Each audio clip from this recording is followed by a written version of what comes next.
of 2 years. That was in 2017, with a painless light intrascrotal mass. However, he defaulted for about 6 years due to financial constraint and represented again with a history of gradual increase in the mass. There was no history of significant trauma preceding the swelling. The child was otherwise normal, with no cough, no weight loss, or any other evidence of metastatic tumor. The mass was irregular and distorted, had inconsistency, and was immobile, but not attached to the overlying skin. The right test was palpated and it was separate from the mass. There were no enlarged inguinal lymph nodes. Intrascrotal tumor was suspected and patient was investigated. Everyday hematological indices were normal.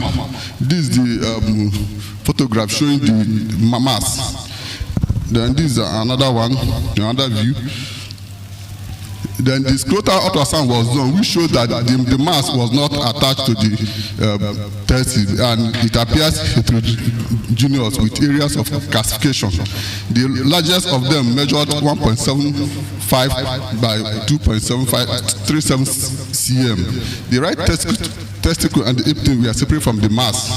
And the figures are the dimensions of the both testes, the right and left. Then computer tomography done showed that the abdomen, there was no retroperitoneal lymph adenopathy. A decision for inguinal approach for successful excision of the mass was taken. During the surgery, under general anesthesia, through a right inguinal approach, the right tunica vaginalis containing the right testicle and the cord structure were attached to the mass, but we are successfully separated from the mass. The mass was also noticed to be attached to the pubic bone and the proximal aspect of medial aspect of the thigh muscles. Using blood and sharp dissection, the mass was completely excised. Scrotal content were returned and wound closed. The patient was discharged on the same day, and a size tumor was shown subsequently. No complaint was received after 2 years of follow-up. This is the intraoperative picture. You can see the mass shown by the yellow arrow, and the dark arrow shows that the testes and the particle were completely separated from the mass. This is the tumor itself. Then the histology showed that the mass weighed 54.4 grams, measuring 7 by 6 cm by 3 cm. The constitution showed nodular grayish white and partly walled surface. The histology showed well circumscribed lesion characterized by dense fibrosis and collagenization with the focal perivascular inflammatory cells, including the lymphocytes, plasma cells, and the macrophages. Also, there were areas of microcalcification. You have 3 more minutes. Mold appearance, fibrinous hyaline material within the places, and which resulted in making a diagnosis of fibrous pseudotumor. This is the histological pictograph. Then in the brief review of the literature, we noted that no such case has been reported in Nigeria or in Africa in children. They could have been done, but none of them have been reported. Cases reported in Africa were not documented in the children. Most were from the adults. And most of them were present as case report and short case series. It occurred in both left. It can occur in both left and the right side of the scrotum, and the other cases have been reported. The pseudotumor is commonly seen in the lungs and the gastrointestinal tract, but it's a rare condition in the scrotum. Then, in order to avoid the problem of unnecessary occludotomies in this patient, people have come up with some preoperative and intraoperative studies which can be done to prevent unnecessary occludotomy. This includes serum immunoglobulin G4 assay, and also the use of frozen session intraoperatively before deciding on what to do with the tumors. Thank you. Thank you. And thank you for keeping to time. Now, the next presenter is Dr. Ojima. His paper is on cutaneous side effects of antihypertensive medications among patients with systemic hypertension at the University of Nigeria Teaching Hospital. Dr. Ojima. That is membrane stream. Dr. Ojima, membrane stream.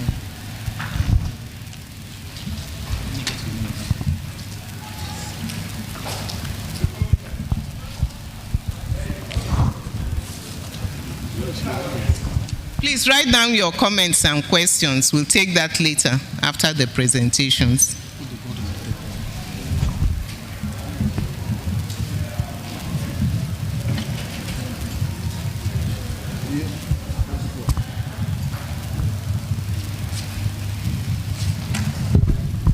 Good morning, ma'am, the chairman, and good morning, everybody.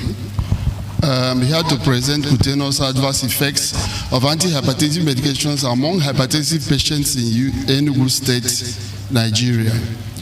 You know that classically, I found out that a lot of patients and even prescribers have this view that antihypertensives don't have much problem with the skin, but we have found out that it does.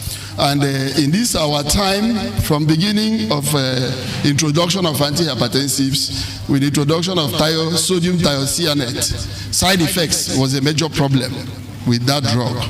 And this has continued even with the current ones that are deemed to be modern. Okay?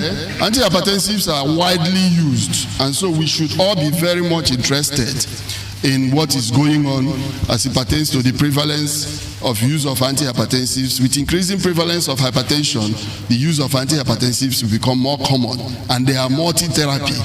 As far as you use multi-drug therapy for hypertension, you can see the prevalence of hypertension is at 38.1% in Nigeria based on all the day's work, and in the Southeast contributed about 52.8% of it. Eza Aladi Kibe reported a prevalence of 27.6% in Enugu State. Ajayi in Ibadan, 33.1%, and only 5.1% actively on antihypertensives.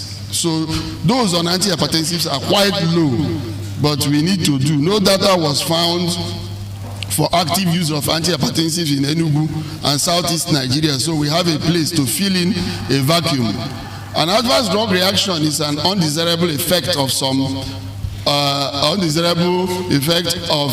the structure or function of the skin, its appendages or mucous membrane that is attributable to medications being actively taken or recently concluded. And a considerable number of the population are on one or more antihypertensives. Studies show that only about 2 to 3% of all adverse drug reactions are cutaneous, and about 2% of adverse drug reactions are severe with high mortality, because it can trigger Stevens-Johnson's and toxic epidermal necrolysis. In Nigeria, Denmark, and India, ACDR associated with antihypertensives was reported to be 2%, 2.04%, and 10 to 60%. Factors associated with ACDR from studies in Nigeria, India, and Denmark show that increasing number of antihypertensive drugs being used could be a factor that can trigger cutaneous reactions. Being elderly was also seen as a factor because of immunocompromisation and, of course, renal compromise, and so on. The severity of ACDR was also related to other things. Now, the study is relevant in the fact that the finding will contribute to existing body of knowledge on this topic, especially as it relates to data from Nigeria and Sub-Saharan Africa, which is scarce, and also help to reduce morbidity and mortality from this condition. The aims and objectives are as stated on the screen, and we worked in that line.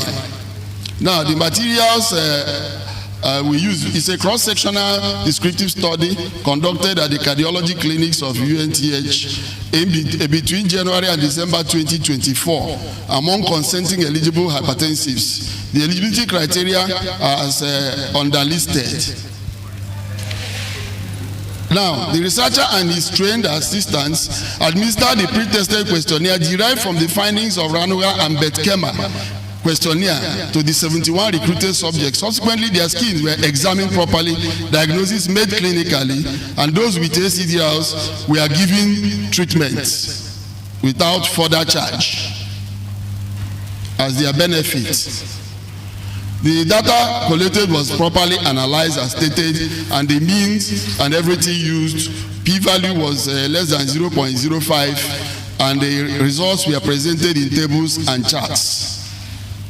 These are some of the results. This shows you the age that we did. You could see that most of them were above 50, which is what you expect in hypertension. And then there were women, females were more, but not significantly more. Christians, and of course you can see the occupation and the other things there. The prevalence we got was 17% based on our own study, which was higher than what was gotten in Benin by Olowofela et al. In Benin. But the difference I must point out is that Olowofela studied all the possible adverse reactions, but we focused on skin alone. So we had a more refined study. You can see the adverse cutaneous reactions are stated there. You can see pruritus, very prominent, photosensitivity, very prominent, and the other things that you see there. The types of antihypertensive drugs prescribed. You can see calcium channel blockers are the major antihypertensives to prescribe, followed by ARBs, essentially. The association between gender, age, and other things as represented in that table you see there. And then the association between type of antihypertensive class and prevalence of ACDR to antihypertensive is also stated in this place, and you can see all the necessary values as appropriately represented. Now, the study found that the prevalence of adverse cutaneous drug reactions to antihypertensive was 17%, like I pointed out, which is quite significant in our environment. We need to be very careful when we prescribe antihypertensives. We need to give patients appropriate advice, because the patient must know. Sometimes the patients don't know. In the course of this study, we met a patient we already treating for new onset psoriasis, who actually told us that he developed the psoriasis after the antihypertensives were prescribed. And so it affected our management, because we insisted on removing the beta blocker, which most likely is the offending agent, and he became better for it. The most prevalent adverse cutaneous drug reactions we met were pruritus at 7%, photosensitivity, which diuretics is to blame, a whole lot of them. Pruritus could be seen with ACE inhibitors and even ARB sometimes, so that you know what is going on. And then you can see all the others: new onset eczema, inflammation of the skin. The most commonly prescribed classes in our institution are the calcium channel blockers, followed by ARBs, diuretics, beta blockers, and ACE inhibitors, which of course you know, because of the prevalence of side effects, have become very low in the pecking order of antihypertensives. Of course, centrally acting drugs are still given by some people at 5.6%, because it causes other side effects that's not cutaneous, which is very dangerous for those that are married. The most patients in this study have been on antihypertensives. You didn't want me. So most patients in the study have been on antihypertensive for just 5 years or less, which could also have effect on the fact that they may now have started developing their own side effects. And ACE inhibitors were significantly associated with ACDRs with an odds ratio of about 8%. And you can see that it's quite significant. Then followed by beta blockers with odds ratio of about 5, essentially. In conclusion, there is a reasonably high prevalence of adverse cutaneous reactions to antihypertensive medications with attendant morbidity in this study. Notable reactions experienced by patients were pruritus and photosensitivities, while ACE inhibitors and beta blockers were most associated with ACDRs. We found no significant association between age, gender, duration of treatment, and the prevalence of ACDR of patients in this particular study. We recommend targeted prescriber awareness about adverse cutaneous drug reactions with antihypertensive medication to increase index of suspicion for early intervention. Public enlightenment should also be engaged in to improve awareness among users and potential users of antihypertensives to encourage early feedback to prescribers. Thank you very much. Thank you. So please note your questions and comments. The next presenter is Dr. Odo. He is going to talk to us on comparison of the effectiveness of membrane stripping versus castor oil for prevention of post-term pregnancy in Enugu. Odo. Odo. Click AC. Click it there. AC. Your AC. Click it. Have you seen that? Yes. Okay, good morning. So, welcome again to today's presentation. Like she said, he said my topic is a comparison of the effectiveness of membrane stripping and castor oil for prevention of post-term pregnancy. Post-term pregnancy is any pregnancy lasting 42 completed weeks and beyond. It complicates about 4 to 16% of pregnancies worldwide, and comes with attendant consequences like uterine rupture. Can I go on?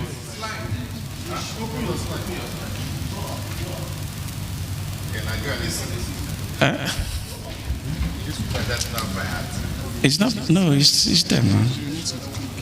Okay, sorry. Okay, sorry. Okay, so it complicates for 4 to 16% of pregnancies worldwide, and comes with complications like postpartum hemorrhage, uterine rupture, and all the rest.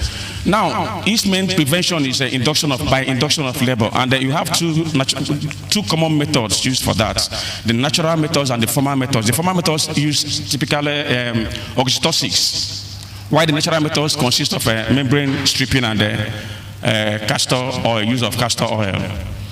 Now, this study tries to compare the effectiveness of castor oil and membrane stripping in prevention of post-term pregnancy. Now, both of them, the membrane stripping is already recommended by World Health Organization in guidelines, but castor oil is not yet a recommendation.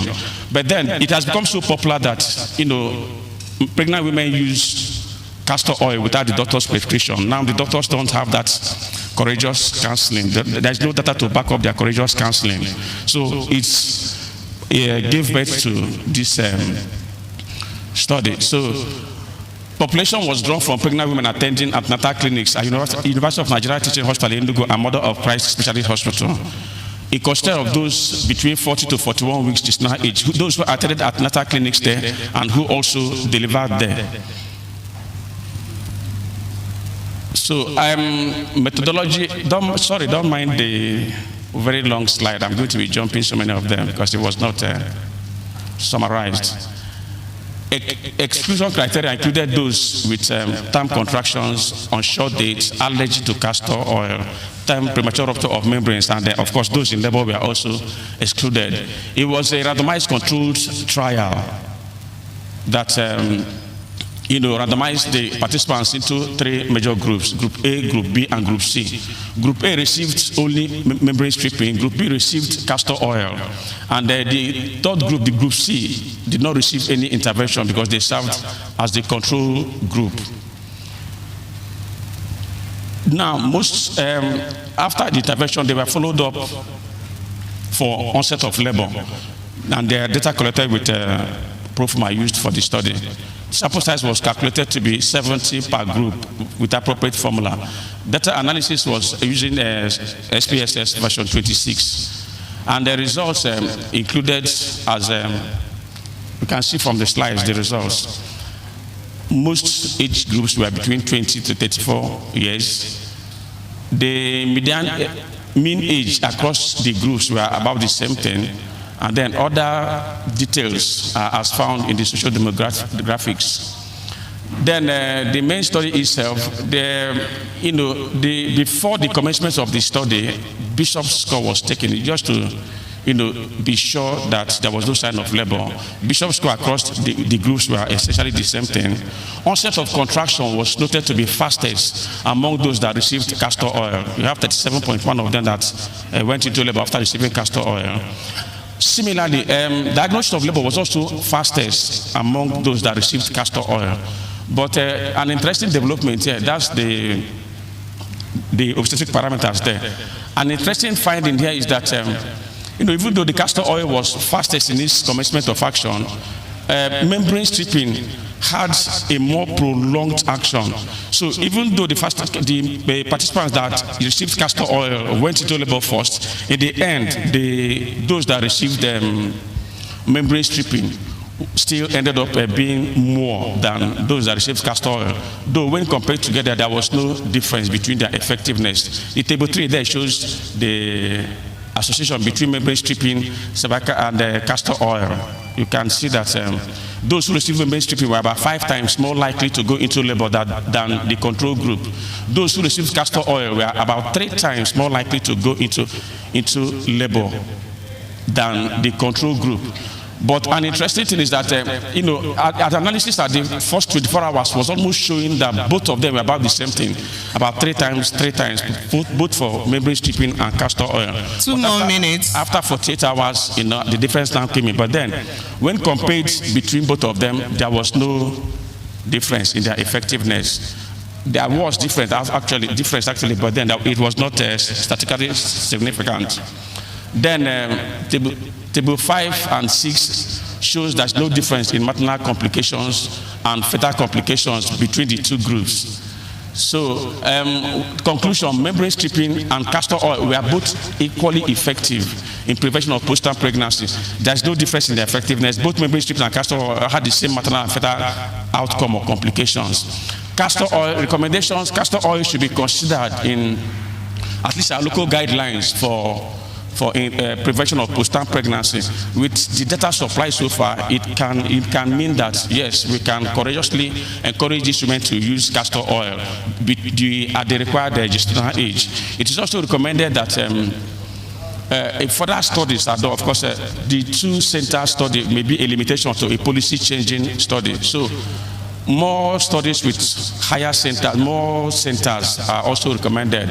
Again, it is also recommended that a possibility of a combination between them for synergistic effect, comparing when you consider the effects of these natural methods against the former methods. Thank you. So the next presentation will be by Dr. Anyaboso. See here. Access to hepatitis B vaccine among health workers in Southeast Nigeria, barriers and enablers. It doesn't seem to be here. Then let's take the next one. Assessment of ocular pathogens among patients with conjunctivitis in Owerri West, Imo State, Nigeria. Dr. Ugunna. It's not here.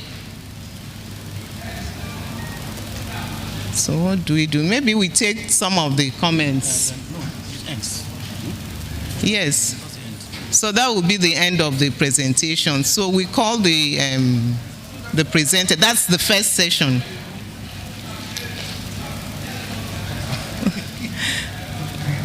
The presenters should please come up to take their questions. Presenters, come to the high table, please. All presenters, come to the high table for questions, please. Please raise your arm if you have any comments to make on the presentations. Yes. 1. Any other? We'll just take 5. 1 go. 2. 3. 4. So let's take your question, Dr. Audu.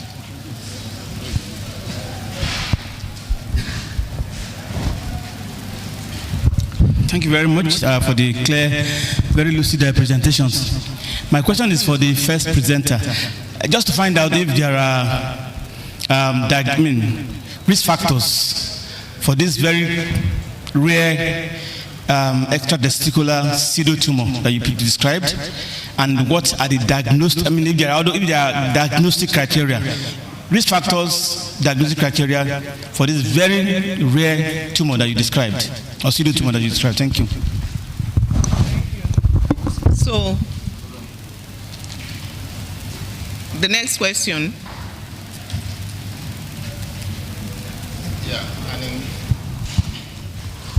Thank you, the chairs and the presenters. The first question is on the testicular tumor. Very interesting study. But I'm wondering, you talked about efforts to prevent orchidectomy, which is critical for our boys, you know. I'm wondering, is there a place for ultrasound-guided biopsy preoperatively, which appears to be the in thing now? You didn't talk about it in this, to guide their further management. Then to the castor oil comparative study, wonderful study. But I'm wondering, is it ethical? The standard means said that for post-death pregnancies, women should be cancelled for membrane sweeping. So is it ethical to withdraw membrane sweeping from group C in this year's study? Is it ethical to withdraw membrane sweeping from group C of this year's study? Do you understand? Then number 2, failure of onset of labor standard is taken to be 72 hours. But your analysis stopped at 48 hours. So I'm wondering, why didn't you take it up to 72 hours? I'm sure if you had done that, you might have gotten a difference. Thank you. Thank you. So can we take the third person, Dr. Zenuke?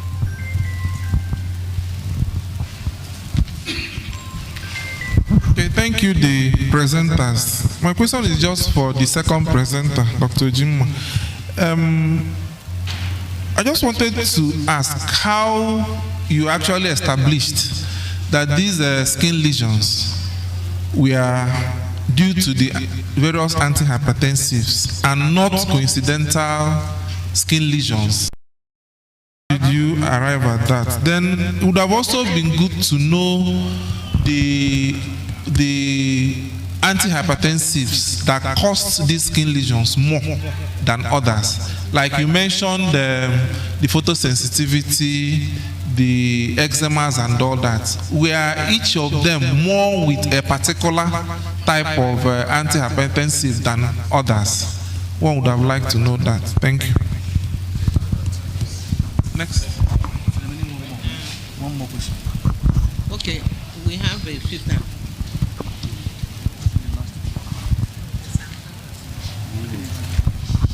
Thank you very much, Chairman. My observation is on the last presentation, and that is how many cups of castor oil were prescribed, and how did you arrive at that standard?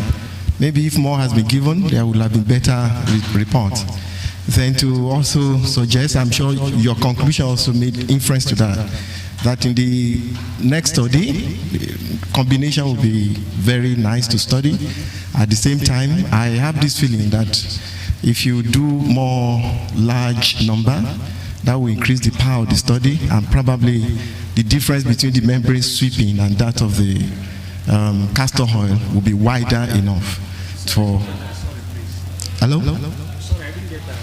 Okay, you got the question on castor oil, the volume. The number of cups or number, I mean, I don't know whether it's tablespoon or, the number of meals. Okay, was it standardized as well? Then the other one is just a suggestion that further study in a wider number of patients, and that if you do that, the difference between membrane sweeping and that of the castor oil may be significant, because the power of the study will have been widened in that. So then, of course, that's your next study. The combination will be very essential. I will be waiting to receive that, maybe in the next BDM. Thank you. The last comment. Thank you, the chairman. I must have to congratulate all the three presenters for doing well. My question will go to the second presenter on the skin lesions from antihypertensives. A simple question is, we see AC, you said AC inhibitors and beta blockers are the most commonly offensive. My question is, were two of them given together? And if yes, could there be any other alternative antihypertensives that can be given to the patients to obviate the problem? And if they are given singly, that is ACE inhibitor is different, then beta blocker different. And of course we know the antihypertensives are normally given in a kind of polypharmacy. They are not single drugs. How do we pinpoint exactly the offensive one? And then could there be an alternative for them? Then for the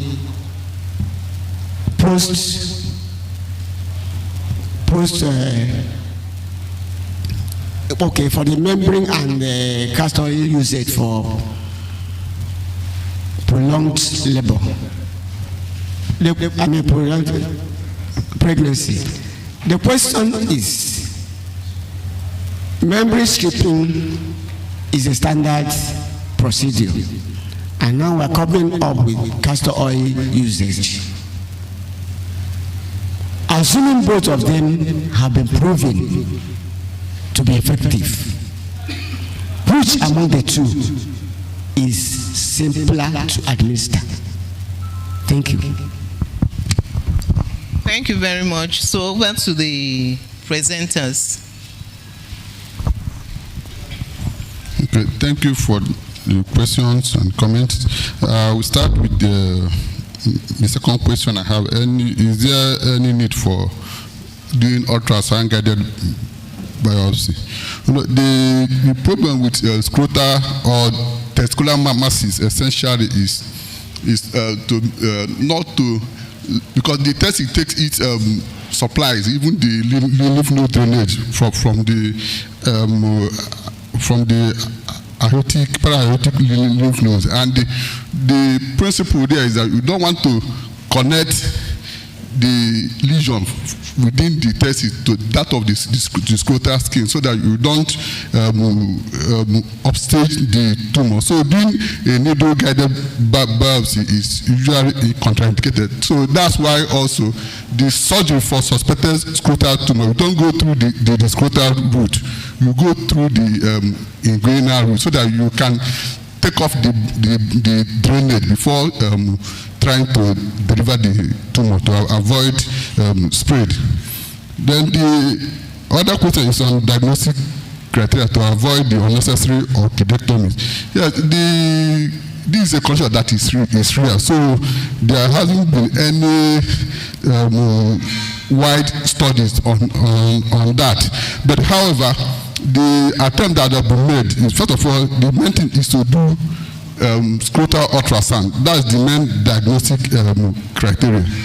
Then if you are in doubt, you can go ahead and do magnetic resonance imaging, either with gadolinium or not. Then that's also, some people have gone ahead to do immunoglobulin G4 assays, which is usually raised in those people with the testicular pseudotumors, especially those from inflammatory causes. Then currently people are now doing frozen session for centers that have the facilities. So intraoperatively, you can take a sample of the mass and send for histology. So if it is not of testicular origin, then you now go ahead and excise the tumor without dividing the testicular pedicule. But if it's of testicular origin, the tumor, then you do orchidectomy. That's what is done now. But for now, there's no standard criteria for that. Thank you. Thank you. Thank you very much for your questions. I shall do my best to explain. The causal relationship was established from the proforma. we want to know whether you had this problem before you started the treatment or it came after the treatment. And now, if it came after the treatment, we had a dilemma which made it very difficult. Because if you say, let's pull off the drug and see what happens with time, the patient may develop other complications. So, but during the time of examination, we are dermatologists, and that's why we took the history and also examined the patient. If there were other possible causes, we would have found out. And so we specifically labeled it to the drugs because it wasn't there before the drug was started. And subsequently, our examination did not show any other pointer to what could be causing the problem. Because pulling a hypertensive off his drugs will not be ethical from our own reasoning. What drugs specifically cause what side effect? That's another issue. Most times you study the drug group, not the individual drug. Because if you want to do individual drugs, it means you remove and you replace. And between the period of removal and replacement, what happens to the person? So specifically, the aim is to tell you that these things happen. But if you pull off the drug and you have breached the standard of care, but you can switch the drug and see whether another class will help the patient without that side effect. And when you switch the drug and that side effect it goes, it is obviously from the former drug that you removed, essentially. So you don't go removing all the drugs and see if you put one today, you put one tomorrow, it will kill somebody, essentially. Now, can both ACE inhibitors and beta blockers be given together? Yes, it depends on the indication. If there is presence of abnormal heart rhythms and you also need to control the blood pressure, you have to put beta blockers, essentially.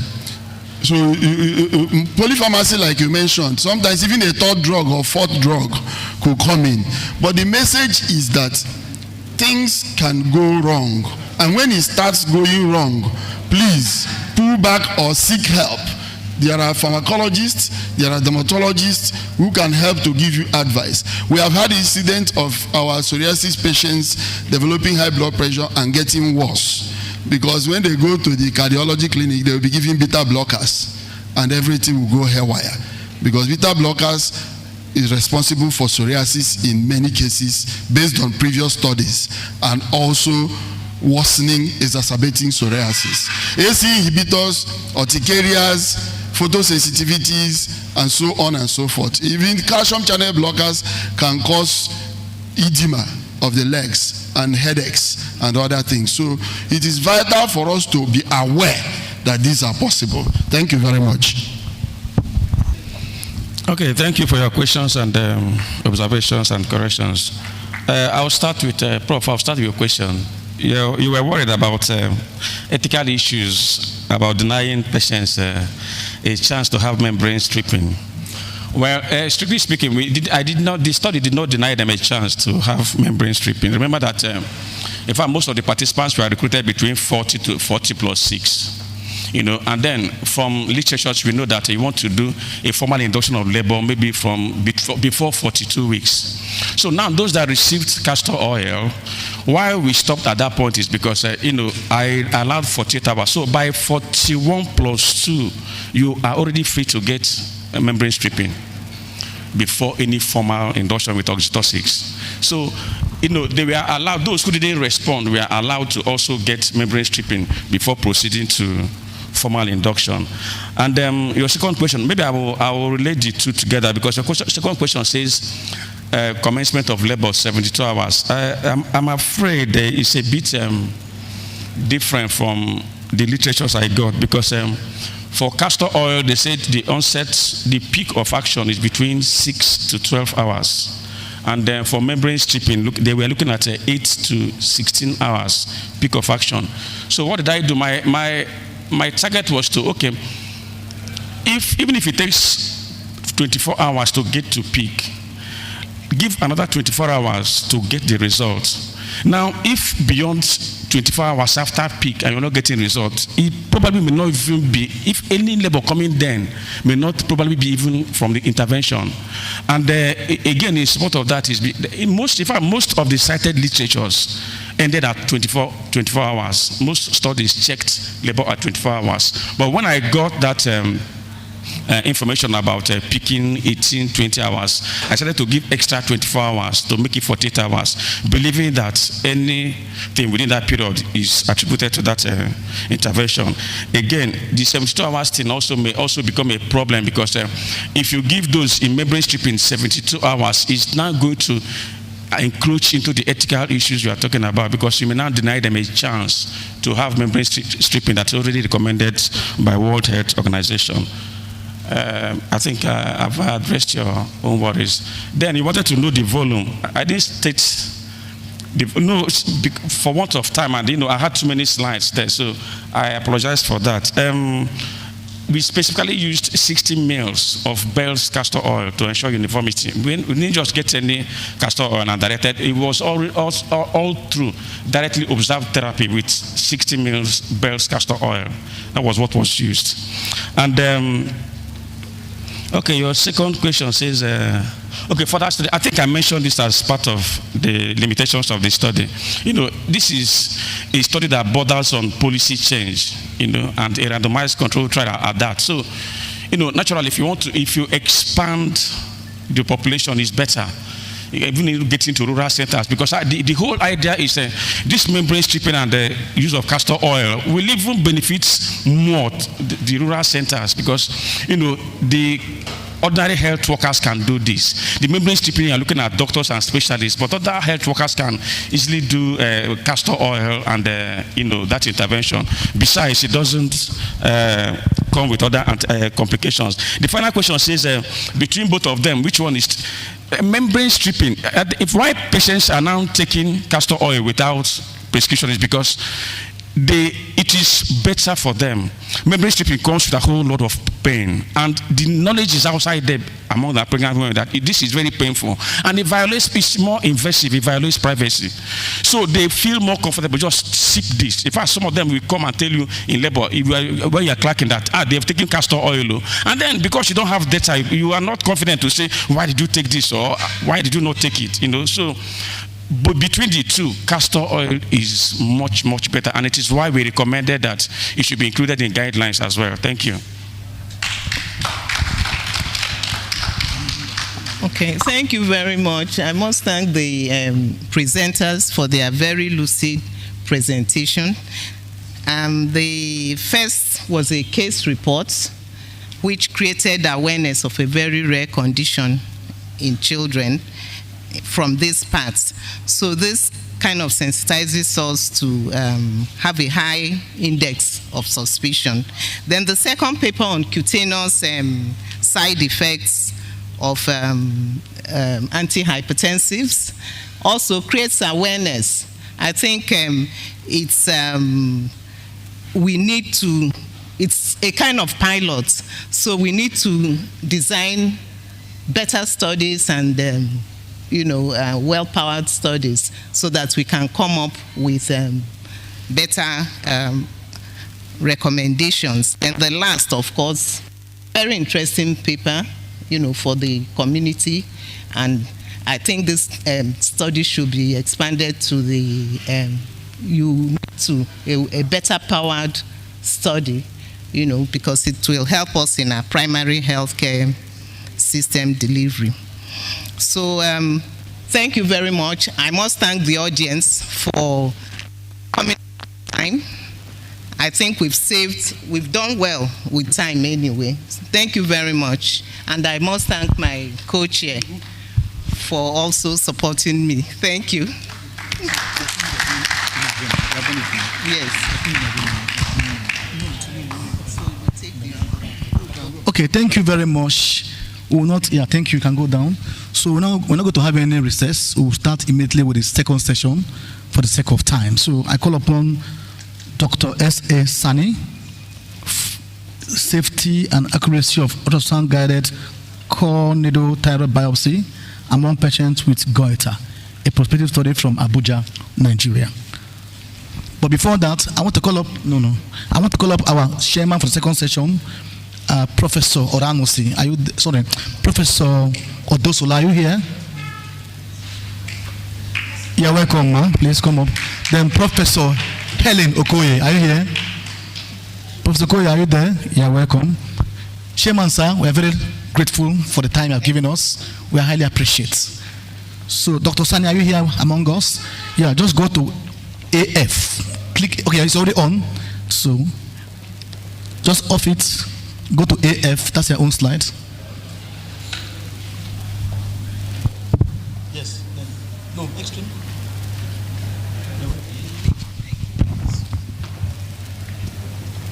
No. I'm coming.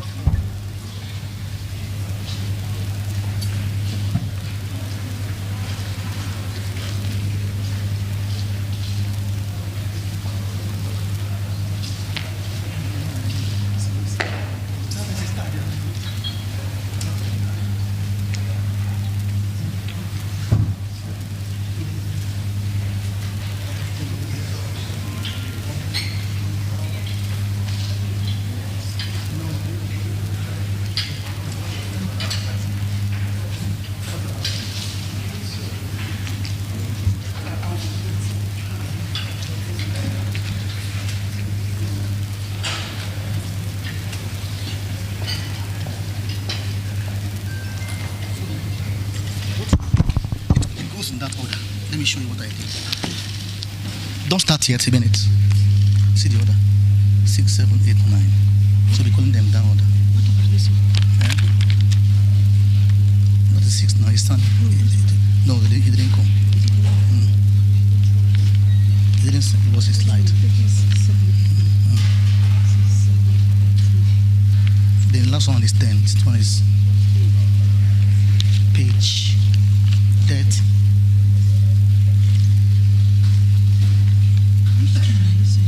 No, after that is patient 8, the last one, 10. I will let you know, don't worry. That's what has been flowing for now. 7 minutes, so you can start by calling. I've already called Sunny here. Yes, in that order. So you can then post and present. All right. Once it's 7 minutes, I'll let you know. Once it's 7 minutes, I'll let you know. I can help you to do the repertoire. Don't bother. Oh, beautiful. Thank you very much. We will be starting this session now. We have about 4 to 5 presentations in this session. So the first presentation we are going to be taking is safety and accuracy of ultrasound-guided core needle thyroid biopsy among patients with goiter, a prospective study from Abuja, Nigeria. And the person to take that presentation is Dr. S.A. Sani. Are you here already? Thank you, I'm here. Okay, you have 7 minutes. Thank you all. I will be doing a presentation on safety and accuracy of ultrasound-guided core needle biopsy of thyroid gland among patients with goiter in a teaching hospital in Abuja. My co-authors are there. It's a collaboration between the general surgeons, the radiologists, as well as the pathologists. And all of us are working in the University of Abuja Teaching Hospital and University of Abuja in Nigeria. I always like to show this picture. It's time I bring this kind of presentation. This is the city gate. Our hospital is about 60 centimeters away from the city gate. So, it's a semi-rural hospital, but it's a teaching hospital and the biggest in the FCT. So, the normal thyroid gland weighs about 15 to 25 grams and it is attached to the trachea by loose connective tissue. It is highly vascular, being supplied principally by the superior and the inferior thyroid arteries, occasionally by the thyroidal artery. And the goiter is defined as an abnormal enlargement of the thyroid gland. Goiters are considerably an enlargement which sometimes may be diffused, involving one or both lobes and sometimes the isthmus. In endemic areas, 10% of the population is affected by goiters, and FCT is within the goiter belt region of Nigeria. So we are emphasizing goiter surgeries in that region. So, and we know that before now, most of the biopsies we do for goiters are done as fine needle aspiration cytology, which help us to make a diagnosis of whether a benign thyroid lesion or a malignant thyroid lesion. It cannot give us tissue diagnosis of this condition. So that is why we embarked on a core needle biopsy, which takes slices of tissue for analysis, and it provides more information because it allows the pathologist to interpret histologic architecture of the sample rather than just cellular characteristics. Moreover, ultrasound imaging may enable a surgeon to take deep-seated tissue from the thyroid gland, and when it is guided, it becomes relatively safe, and you can even directly go to the needle and pick the lesion. The core biopsy is a safe outpatient procedure with a high diagnostic yield and also accuracy. But it also frequently obviates surgery where you don't need to make a diagnosis after surgery has been done, post-thyroidectomy. So surgical biopsy remains the standard ways of making histologic diagnosis. So it was necessary for us to take tissue for diagnosis. And that's what we did in this study. So, but the challenge is why this is not routinely done like we do in breast biopsies is the fact that there's high risk of injury to contiguous organs. You remember the trachea is there, the carotid is there, and also a lot of major blood vessels, and that can damage any of these organs. So to minimize complications, when it is performed under ultrasound guided biopsies, it makes the diagnosis easier and the risk of complications will be less. The aim was to determine the safety and accuracy of ultrasound guided core needle biopsy among patients with goiter in that hospital. It's a prospective study of 48 clinically diagnosed goiter patients at the University of Abuja Teaching Hospital, and informed consent was obtained through the ethical committee of the hospital. And biopsies were done with real-time ultrasound scan of the thyroid gland, paying particular attention to suspicious lesions or the disease areas using a 10 megahertz linear probe 3D high-resolution ultrasound machine. The procedure was performed by a combined team of experienced consultant general surgeon, myself, radiologists, pathologists, and a research nurse. This is an example of the biopsy that was being taken from a patient with a recurrent goiter using a two-cut biopsy needle. The hand you see there is my fingers. Safety was measured by the absence of significant pain. You have 3 more minutes. Bleeding, injuries to the trachea, esophagus, internal carotid vessels. And accuracy was defined by the ability of the needle to pick a histologically confirmed lesion. The socio-demographic characteristics of the patient was characterized, and the p-value was set at 0.05, and the table was expressed in mean, standard deviations, and so on. The inclusion criteria were patients that were 18 years and above, and those that were less than 18, and those with lesions within the middle, the isthmus were excluded. The results showed that 48 out of the 48 patients, 6 were males and 42 were females, with a male to female ratio of 1:7. The procedure was safe in 100% of the patients because there was no injuries, and the accuracy was 97.9%. This result is innovative, and this is the data table and how it was calculated. In conclusion, ultrasound-guided core needle biopsy of the thyroid is safe outpatient procedure for with a very high diagnostic accuracy. The procedure is less invasive than surgical biopsy, leaving little to no scarring, and does not involve exposure to ionizing radiation. So, furthermore, the procedure requires little or no special preparation and is also cost-effective. It provides core tissue samples for histological and immunohistochemical assessment as against fine needle aspiration cytology. The study underscores the need for routine histological examination of goiters prior to surgical extirpation. Thank you. These are my references. Thank you very much. Thank you. Please, let's jot down our comments and questions. We will take all of them at the end of the presentations.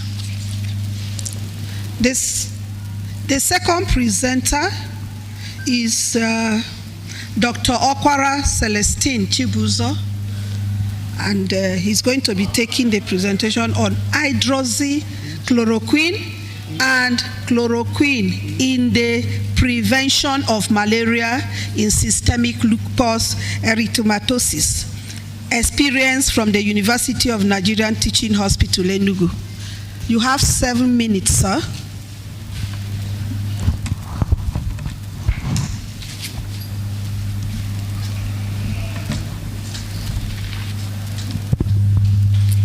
Good morning, everybody. As announced, I will be taking us on anti-malaria prophylaxis benefits, anti-malaria prophylaxis with hydroxychloroquine and chloroquine in patients with systemic lupus erythematosus, insight from Nigeria. By way of introduction, we know that malaria is a common cause of morbidity and mortality across all ages, including also people with systemic lupus erythematosus. Plasmodium falciparum resistance to chloroquine has been reported in all countries of tropical Africa. This resistance continues to pose significant threats. The widespread report of chloroquine-resistant malaria led to the development and use of more efficacious artemisinin-based combination therapy. Use of chloroquine and hydroxychloroquine as effective therapy for malaria thus gradually decreased, as we know, over the years. Yet malaria continues to cause morbidity and mortality in malaria endemic area, of which Nigeria is. Then, since hydroxychloroquine is not commonly used for treatment of malaria in Nigeria, therefore the pattern of resistance may not be known. So the need to reevaluate chloroquine and hydroxychloroquine, both of which are currently recommended for management of systemic lupus erythematosus in SLE, and ascertain possible significant prophylactic anti-malaria usefulness, support this study. To the best of our knowledge, there are no studies on malaria prophylactic benefit of hydroxychloroquine in SLE patients. We, from our experience in the clinics, hypothesize that malaria is less frequent in SLE patients using anti-malaria as disease-modifying anti-rheumatic drugs. The aim of this study was to determine the prophylactic anti-malaria effectiveness of hydroxychloroquine or chloroquine among Nigerians patients with SLE. It was a case crossover retrospective study, cohort study. Convenient sampling method was employed. Patients known to have SLE and attending the rheumatology clinic of University of Nigeria, Enugu, were consecutively recruited and interviewed. Data were collected using standardized proforma with sections on biodata, frequency of febrile illness, and laboratory confirmation of malaria parasitemia. SLE disease activity was assessed using a MDCAN systemic lupus erythematosus disease activity index, MEX-LADA. The accepted laboratory confirmation of malaria was by demonstration of trophocytes of Plasmodium falciparum in both thin and thick films of SLE patient blood samples. The symptoms of malaria were clearly explained to the participants. Anti-nuclear antibody titer was based on a report from SynLab laboratory in Enugu, where the test was done using immunofluorescence antibody assay method. The data were collected on the frequency of febrile illness before and after commencement of chloroquine, and other relevant data were also extracted from the patient's hospital case notes. The study examined the frequency of malaria for every 6-month period in the 6 months preceding the hydroxychloroquine initiation and 6 months after commencement of hydroxychloroquine. To minimize recall bias, the study was limited, participants were limited to those that presented to rheumatology clinic and had diagnosis of SLE within 1 year.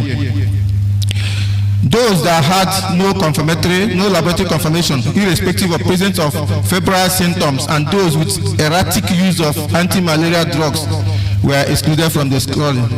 The dose of hydroxychloroquine given was 200 milligrams twice daily, in keeping with recommended dose, while chloroquine was taken 250 milligrams daily, 5 days per week. It was a case crossover study because the same individual subjects with the same genetic makeup, living in the same environment, same educational and socio-economic status, and taking same corticosteroid and other disease-modifying drugs, but evaluating only the frequencies of malaria before and after commencement of hydroxychloroquine. And this was thought would diminish the effect of confounders to a large extent. The study was done between May and July 2023. Ethical approval and other ethical issues were appropriately taken care of. The null hypothesis was tested using Wilcoxon ranked mean of frequencies of malaria before and after at least 6 months of intake of the anti-malaria. Data was analyzed. A total of 143 SLE patients were initially recruited, but 18 were excluded. The median age of participants was 37 years. The figure shows the other socio-demographic variables. The median duration of disease prior to diagnosis was 48 months. This is in keeping with what is in the literature. 19 participants lived in rural areas, while the rest are shown on the slide. The median Mexican slider at presentation and at 6 months as shown. Most of them were before the median MEX slider score before presentation was high at 12, and after 6 months of treatment was low at 4 because of the effect of or response to the disease-modifying anti-rheumatic drugs.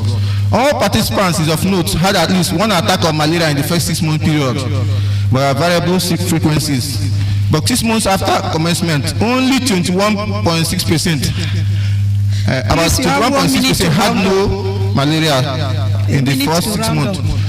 The median frequency of malaria before and 6 months after HCQ and chloroquine initiation was 4.8, while that after 6 months period was 1. There was a significant difference between the ranked mean of frequencies of malaria before and after HCQ at 61.5. P-value was 0.00. There was no statistically significant difference in frequency of malaria among the participants with respect to the presence of residence and commencement of anti-malaria. There was also no relationship, or there was a weak relationship between the annual titer and frequency of malaria before commencement of anti-malaria. And there was also no insignificant. You can conclude. Okay, in conclusion, we think that the anti-malaria hydroxychloroquine and chloroquine appear to offer significant clinical prophylaxis against malaria among SLE patients. Thank you. These are my references. Thank you very much, Dr. Okwara. Please, the next presenter is Dr. Augustine Nduru, and he will be taking the presentation on variations and characteristics of the various clinical phenotypes in a cohort of Nigerian sickle cell patients. Dr. Duru, are you around? He's around. Move to the next person. Okay. So while we are waiting for him, my co-chair will take the next two presentations. All right. So the next presentation will be a maternal role in early management of children with congenital heart defects in a Nigerian cardiac center. And this presentation will be taken by Dr. Maduka. You have 7 minutes. Thank you.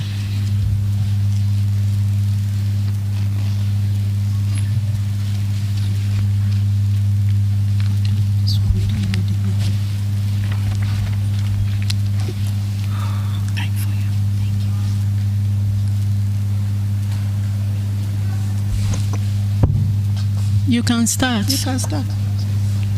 See the, hello. That's the microphone. Here's the microphone. Hello, the mic. I'll be taking the presentation on maternal role in early management of children with congenital heart defects in the Nigerian Cardiac Center of Excellence. Congenital heart defects may have guarded prognosis if management is not started early. Congenital heart defects are the most common birth defects, occurring in about 5 to 8 out of every 1,000 live births. Without early diagnosis and prompt treatment, a majority of these children die in their first few months of life in developing countries. The study aimed at assessing mothers' knowledge and practices in relation to early presentation and diagnosis in care of these children. It was a descriptive design conducted at Cardiology Clinic of University of Nigeria Teaching Hospital, Enugu. It was a purposive sampling method used to recruit 50 mothers of children with congenital heart disease. Data collection was with a pre-tested interviewing questionnaire designed for collection of socio-demographic characteristics of children and their mothers' knowledge and reported practices. Data was analyzed using SPSS version 26.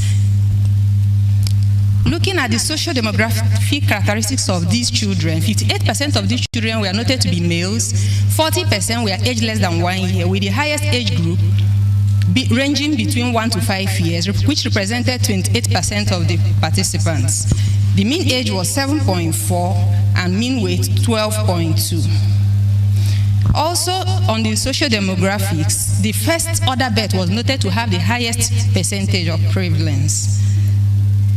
Comparing these mothers, their social demographics with the knowledge and practice response, it was found that 9 out of 10 mothers with tertiary level of education showed high satisfactory response, though did not reach significant level, as p-value was less than 0.9. Comparison of mothers with other social demographics didn't show any significant fine association. That's the social demographics in relation to maternal age. You have 3 minutes. 3 minutes. Okay. Looking generally at the knowledge of these mothers, it was found that all responses were less than 50%, with response on making the diagnosis of congenital heart disease being at least 16%. 70%, however, 70% of them knew they were on medication. Adjusted analysis showed that knowledge and practice of congenital heart disease by looking at maternal characteristics showed that the age group between 36 to 40 years had higher odds of satisfactory response. Also, mothers with university degree also had higher odds ratio of better satisfactory response. A greater percentage of the mothers got their information from doctors, 64%, accounting for 64%. Summarily, we was found that the knowledge of these caregivers were lower.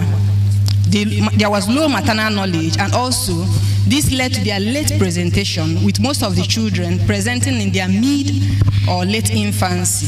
This was the influence of age with satisfactory response was also noted, but to be was also noted, but not reaching significant level. However, it was noted that the mothers were 3 times more likely to be aware or give better response in the mothers that had tertiary education. However, low maternal education, which may be due to early girl-child marriages and poor enrollment of the girl child in school, also was found prevalent in our tradition. Also, mothers' level of knowledge and practice response showed that all responses were generally less than 50%. This agreed with some authors with most of some authors, and this may be a fallout of low educational level of these mothers. Okay. In conclusion, the index study showed that maternal knowledge of mothers with of which their children had congenital heart disease were generally unsatisfactory. This may be due to the fact that our population have minimal knowledge in this specialized area of interest that affects pediatric age. Therefore, the demand for continuing effort in counseling programs on the nature of diseases, its treatment and prevention will remain an area of interest. Thank you. Thank you for your presentation. So we'll take the next presenter. Dr. Duru, are you available to take your presentation? The title is Variations and Characteristics of the Various Clinical Phenotypes in a Cohort of Sickle Cell Disease Patients in Nigeria.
The next presenter should start warming up as we wait for this.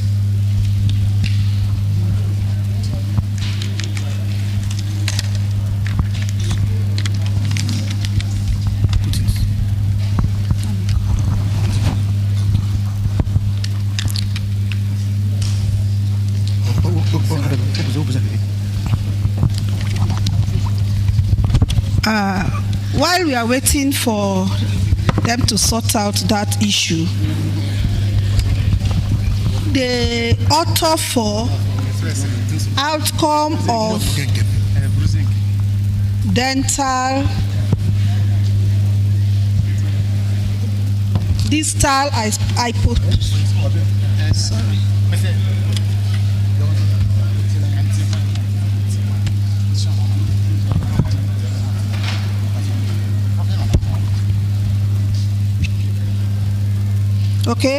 outcome of distal hypospadias repair, comparison between hypospadias objective scoring evaluation score and hypospadias objective penal evaluation score of children operated in Aminu Kano Teaching Hospital, Kano, Nigeria. Is the author available and here? Is the author available? Okay, please just come and sit down in the front. Come and give us your name, please. Come up.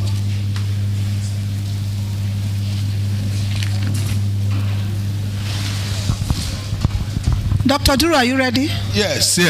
Please start. You have 7 minutes. Good morning, the Chairman Scientific Conference, members of the delegates of the BDM 042 2025. Sorry, I have to come there because I'm multitasking. So this morning I have a topic to present. The title is Variations and Characteristics of the Various Clinical Phenotypes in a Cohort of Nigerian Sickle Cell Patients. We have a number of authors here, and I'm the one presenting. So, as a background, it's been found that about 300,000 children are born worldwide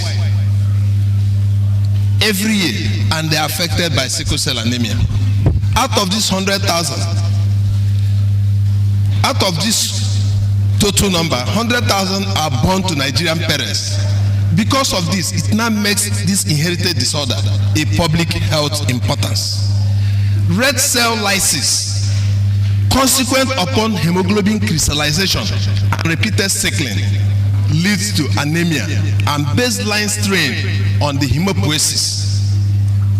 Vaso-occlusion and hemolysis underlie majority of chronic complications of sickle cell disease. The aim of this study, we evaluated the clinical laboratory features observed across adult sickle cell disease clinical phenotypes. A 10-year ranging from July 2010 to 2020 descriptive study was carried out, in which prospective data were collected from a cohort of adult sickle cell disease patients in steady state. When I mean steady state, that means state where there's no acute pain in the previous 4 weeks. On these patients were collected on outpatient basis. The information we gathered on the data included epidemiological, clinical, and laboratory data. Ethical approval was obtained from the UNTH Health Resource Ethical Committee. Data were retrieved from 270 patients receiving care, and data were analyzed using the statistical package for social sciences software version 25. Significance was set at p-value of less than 0.05. The first result of the 270 patients enrolled in this study, 165, which is 61%, were males, while 105, which accounts for 39%, were females. Their age ranged from 16 to 55, with median age of 25. The median age for males was 24 years, while that of females were 26 years. The figure 1 shows the laboratory parameters of the patients in the cohorts. This is, as you can see on the slide. Now, result 2, of the 270 patients, 68, which accounts for 21.51%, 51 males and 17 females had sickle leg ulcers, giving a prevalence of leg ulcer to be about 25.2%, with male preponderance 30.9% against female, which is 16.2%. The median age of participants with leg ulcers was 25 years. Hemoglobin concentration was 7.5 grams per dl. You know that hemoglobin concentration of sickle cell anemia patients usually reach between 7 and 9 grams per dl because of the ongoing chronic hemolysis. Leukocyte count was 11.4 times 10 raised to 9 per liter. You have 3 more minutes. Was this result continues now. My discussion. The clinical manifestation of phenotypes of sickle cell disease are diverse, and they gradually arise from basic pathogenetic mechanisms of vaso-occlusion and hemolysis. Variation in these features are dependent on the degree and extent of interplay of these mechanisms. We studied 270 adults with sickle cell disease whose ages range up to 55 years, which is higher than that reported by Hassan et al. A possible reflection of improvement in healthcare for our patient cohort. Now, there are a number of hematologists in the country. Sickle leg ulcer is one of the vascular complications of sickle cell disease resulting from hemolysis, together with priapism and pulmonary hypertension. The prevalence of sickle leg ulcer varies with age, hemoglobin genotype, and geographical location. prevalence of sickle leg ulcer is 25.2% in this study, which conducted in southeast Nigeria, similar to that obtained in the nearby south-south region, but is higher than that reported in Nigeria. Conclusion, there are variations in prevalence of chronic complications of sickle cell disease across different sexes, and the findings of previous studies is consistent with this. The concurrence of some complications may indicate a common pathogenetic pathway of either hemolysis or vaso-occlusion. The non-significant association of avascular necrosis, priapism, and sickle leg ulcers indicates a multifactorial etiology background in the causation of these complications. We therefore recommend that our sickle cell disease patients be monitored closely and screened for complications early enough, irrespective of their age, and whether they have severe disease or not. Furthermore, there is need for large nationwide studies to evaluate the impact of care rendered to our patients on the disease morbidity and mortality. Thank you very much. Thank you. Thank you. Thank you very much. Please, let's jot down our comments and questions while we call on Billy Aminu Ibrahim. Please take your presentation. The topic again is outcome of distal hypospadias repair, comparison between hypospadias objective scoring evaluation and evaluation score and hypospadias objective penile evaluation score of children operated in Aminu Kano Teaching Hospital, Kano. You have 7 minutes, please.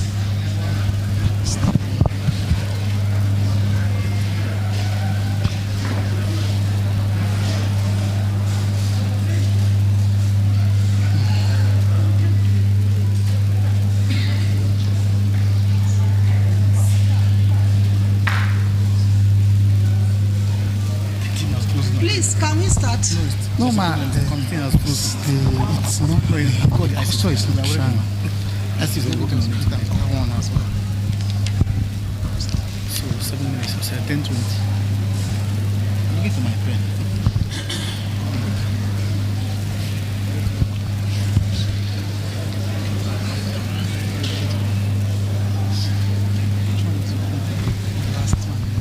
The last one.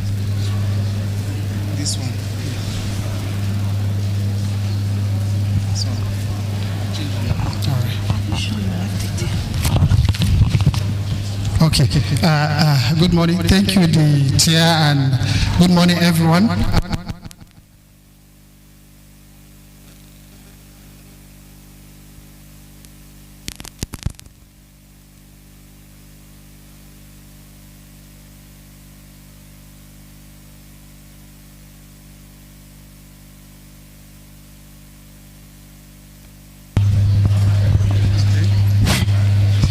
Good morning once again. The topic of presentation is comparison of horse and hop scoring system for cosmetic outcomes of distal hypospadias repair in children.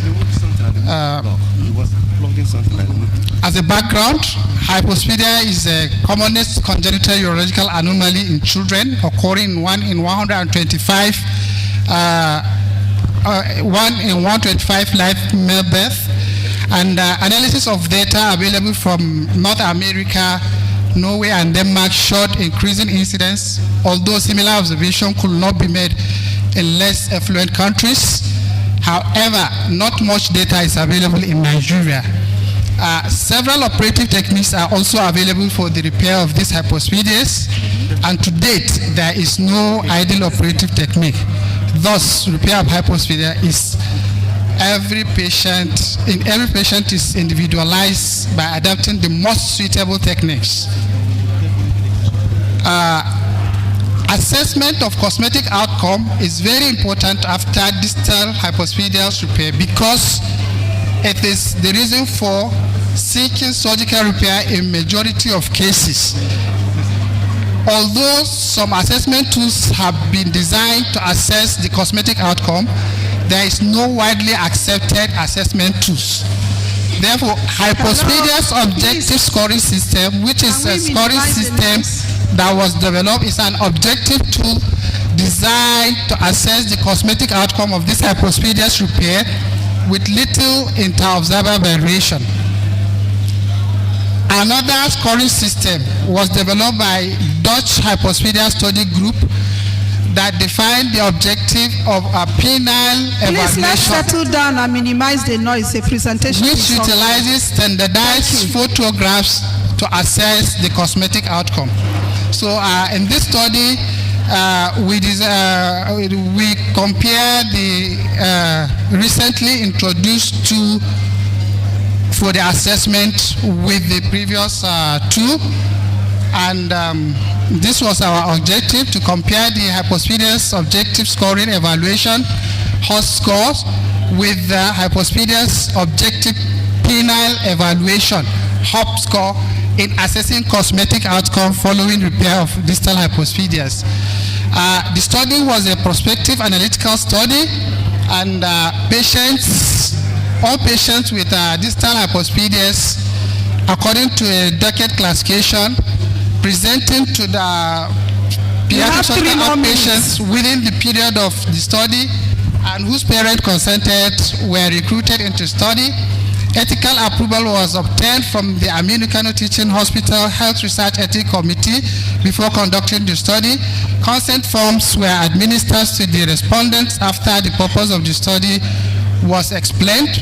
A written informed consent was sought from all participating caregivers.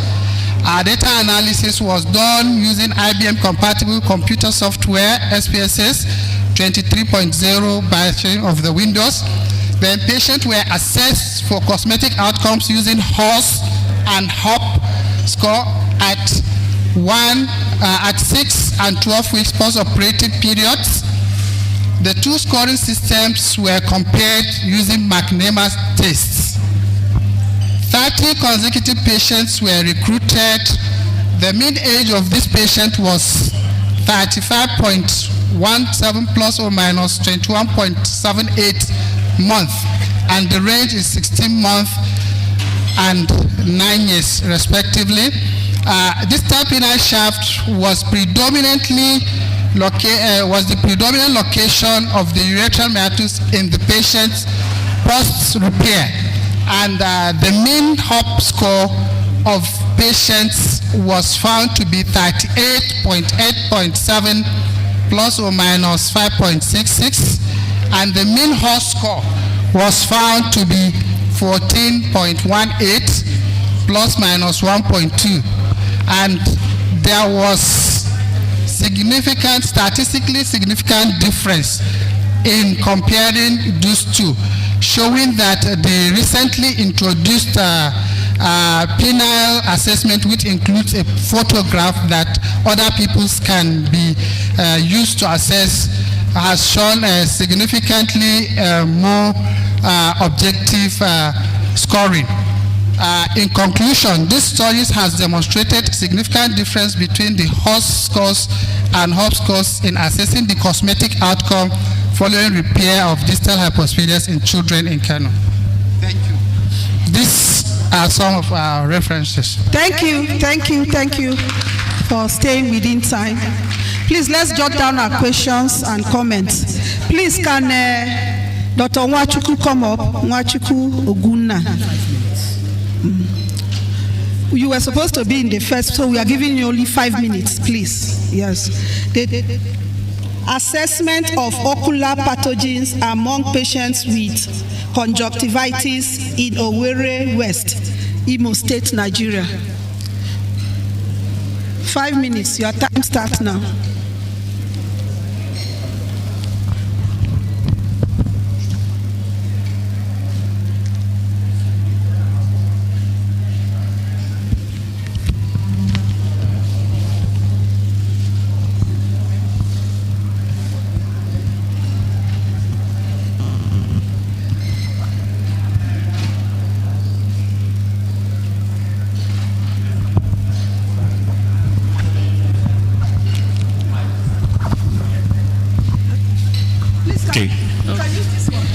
No, it's on now, yeah. Slideshow.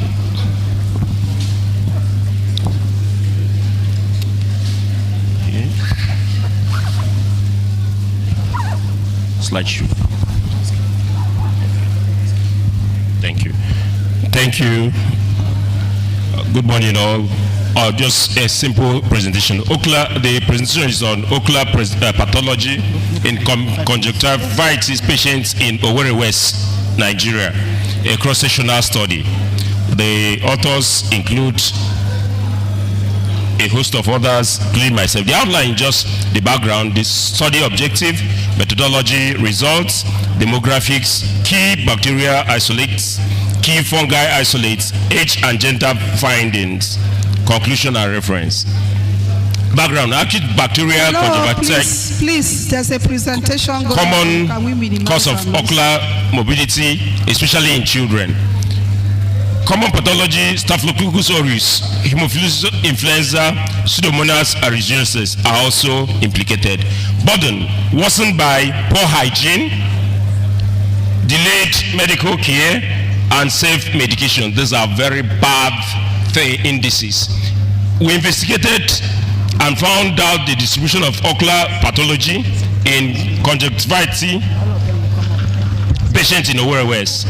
Our methodology was cross-sectional, clinical plus laboratory-based study. Participants 60, 30 males, 30 females. Sampling was stratified, random sampling across 4 age groups. Specimens were eye swabs, culture media were EMB, blood agar, McConkey, Sabrod. Identification was standard culture and biochemical method. Ethical approval was sought and gotten from School of Health Technology Ethics Committee, FUTO. Demographics. The participants were mainly of 4 age group, 1 to 18 years, 19 to 40, and 41 to 65, and those greater than 65. Equal male, 30, and equal female distribution. Key bacteria isolates. Staphylococcus aureus was found to be the highest with a percentage of 16.7%, followed by E. coli, which have 10%. Then for the fungi, the key one was Candida albicans, penicillin species, and Aspergillus niger. Then age and gender findings. Children, adolescent, highest bacterial burden, 40%, and fungi burden, that's 8.3. That's serious. Then male, E. coli and aureus, 6.7%, and A. niger, 13.3. Female, X. aureus, and 10%, C. albicans, 37%. In conclusion, we conclude that children and adolescents are most affected group. X, Staphylococcus aureus, and Candida albicans most frequently pathogen overall. Age significantly influence pathogen distribution. We then recommend that empirical treatments should target this pending successful testing. School-based ocular screening are highly advised. Hygiene education for caregivers and pupils, early detection and prevention to help mitigate this. Antimicrobial policies based on local susceptibility should be followed. These are the referencing. Thank you for the opportunity. May God bless you. Thank you very much. Please, can all the presenters come up? The 6 presenters, please, come up to the high table. We don't have time at all. We are behind time. All the 6 presenters come up. We are going to take just 3 questions because there is no time. So, who are the 3 fastest hands to go up? 1, 2, 3. Thank you very much.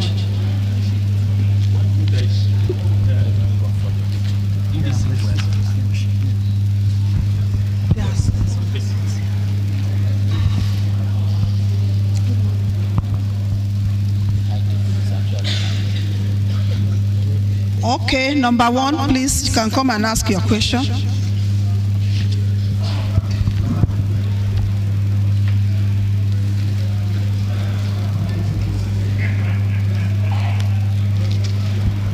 You will say which presenter you are asking the question to.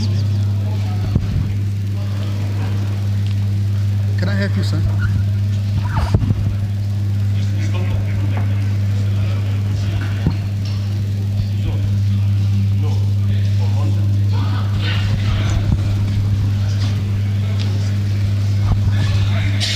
Thank you, Mr. Chairman.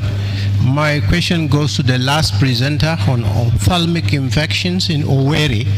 There is no discussion whatsoever in our presentation. So what do we learn compared to what is happening all over the place? Thank you. Okay, number 2. Please.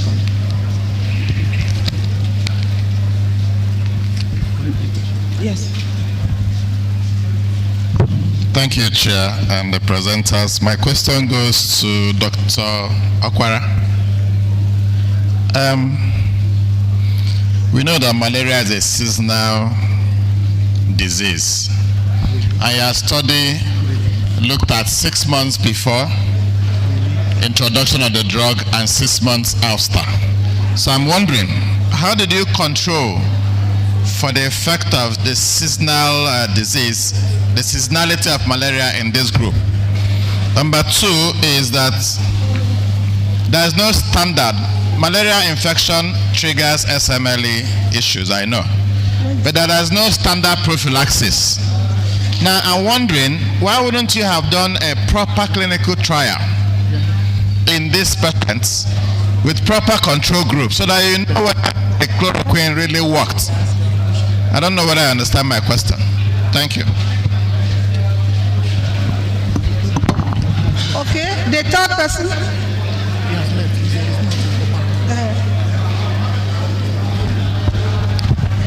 Thank you very much, Chairman. My question is on the presentation of the variations and characteristics of the various clinical phenotypes Let's calm down. in the cohort of Nigerian sickle cell patients.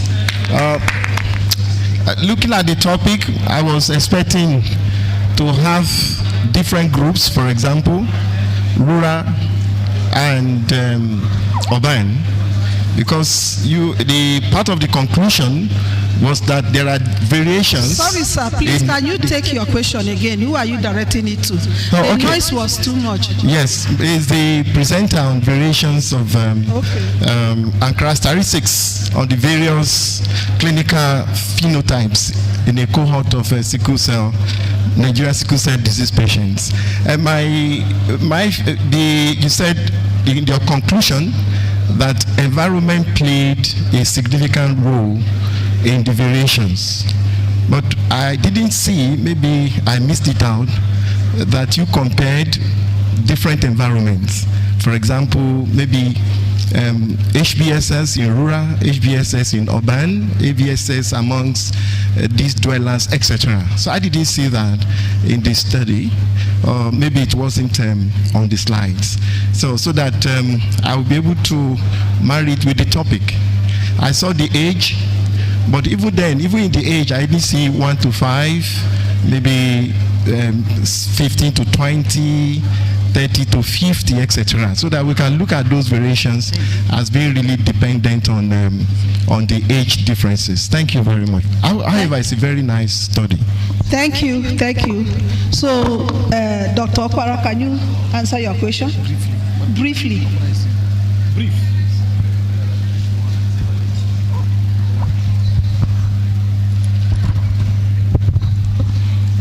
Thank you for your interest and your question and need for clarification, Prof.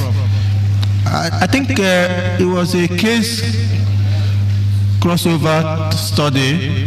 The same participants we looked at when before and after the commencement of hydroxychloroquine and chloroquine. Okay, so and these were the same individuals that had the same place of residence, the same medications they were on, disease modifying, the same educational status, the same other protective mechanism against malaria attacks. But we just, the same individuals, the same participants, but we just looked at before and after. And the study was done around April to June, okay? I think that would have helped to reduce the confound that you are talking about. The other comment is also noted about the need for us to do a proper clinical trial. Chief, your comment is taken and well noted. Thank you. Okay, thank you very much, my Prof, for your comments. I think this study was specifically on cohort of adult sickle cell patients. We didn't involve pediatricians. I am an adult hematologist. So we captured only adults. Thank you, sir, for that. Then the rural aspects, the clinical validation is actually supposed to involve those aspects you just named. But because this is a self-funded study, as I said in the conclusion, that further studies can be done if we can get a grant to support that. So thank you, sir, for all your comments. Dr. Ubuna, are you ready?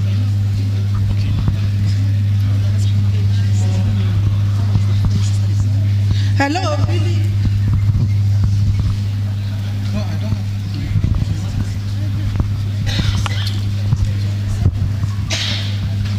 Thank you, sir. It used to be trachoma that used to be more prevalent, and then viral conjunctivitis used to be the case. But seeing some of these bacterial position and fungal ones are something that got us worried, more or less. Thank you, sir.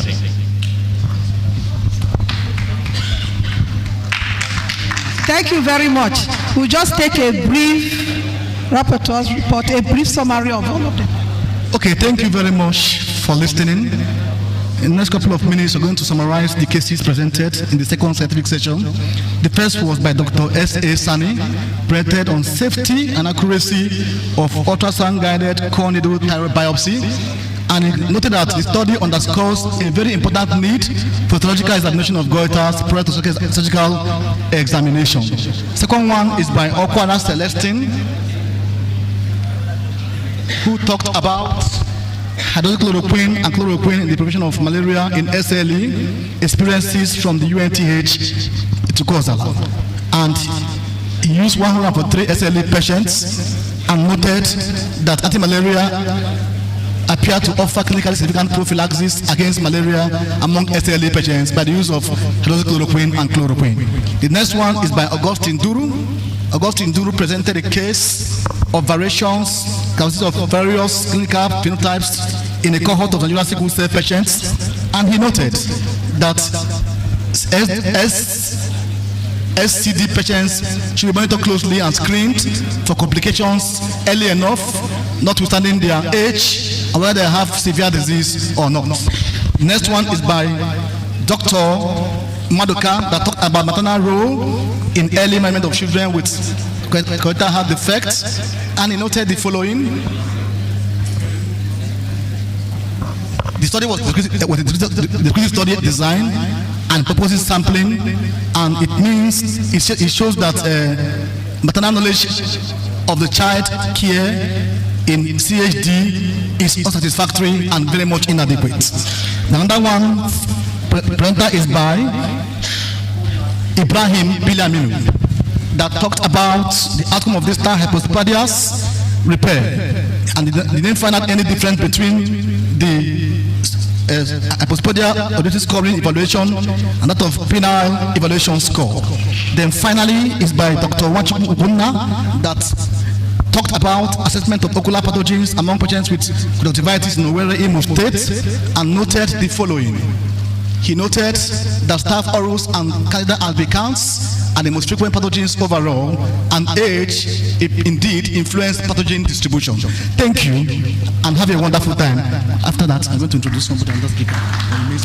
All right. Thank you very much, Scientific Chair, for agreeing to rapporteur for us. So we've come to the end of this session of scientific presentations, and we will disembark now while the program continues. Thank you. Please don't go yet. Please don't disperse yet. The program continues with another session, and the session will be handled. This one is not a plenary session, but it's a main session, and the title is A Paradigm Shift in Maternal Care. Hello, can we have a quiet house? Hello, ladies and gentlemen. Can we maintain order, please? Thank you very much. Can I go on now? Can I go on? Thank you very much. So somebody will present now. Professor Uche Ume will be talking to us with respect to this title, A Paradigm Shift in Maternal Care, Embracing Multiple Micronutrients, MMS, and calcium supplementation over iron folic acid in pregnancy. Professor Uche, you are welcome.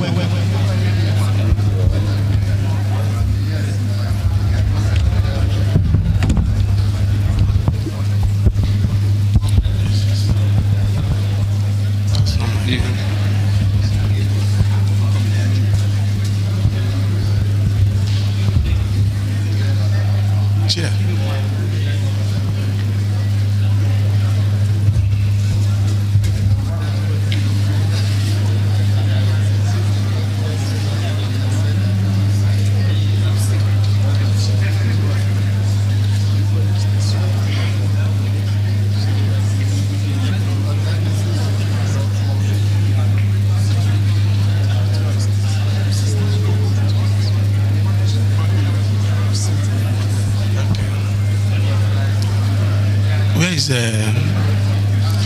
So you have to. Good morning, everybody. I'm Professor Uche Ume from University of Nigerian Teaching Hospital, but I'm making this presentation for Professor Babagana Baku from Department of Obstetrics and Gynecology, Federal University of Health and Science, Bauchi State. Now, about the project is to improve nutrition in pregnancy and enhance pregnancy outcome. It's a 4-year project sponsored by the Salt and Life Foundation. Salt and Life Foundation based in Bauchi, and initially they have interest in eye and ophthalmology, but recently they have moved to pregnant women who cannot afford the drugs during pregnancy. And their aim is to train at least 50,000 healthcare providers on the use of multiple micronutrients and calcium supplementation during pregnancy. For decades, our antenatal clinic are focused on iron and folic acid. Iron and folic acid reduces maternal anemia, but about 56% of patients of our pregnant women are anemic. Multi-nutrient deficiency remains unaddressed. 72% of the household in Nigeria cannot afford balanced diet. About 2 to 3 of our reproductive age have micronutrient deficiency. The prevalence of hypokalemia is about 29% among pregnant women. Hard economic reality, armed conflict, and the displacement of families also contribute to the deficiency. Now, pregnancy and lactation increases the demand for multi-micronutrients and calcium supplementation. And multiple micronutrient supplementation provide 15 essential vitamins, of which the iron and folic acid, which our women used to take prior to 2020, when they pick interest in this multiple micronutrients comments. Then multiple micronutrients we also address both maternal and fetal nutrition needs. And because calcium is not in the multiple micronutrients, there's an addition of calcium to its intake during pregnancy. Now the benefits. Multiple micronutrients contain about 15 vitamins, like we said before, which the iron and the folic acid we are used to is included.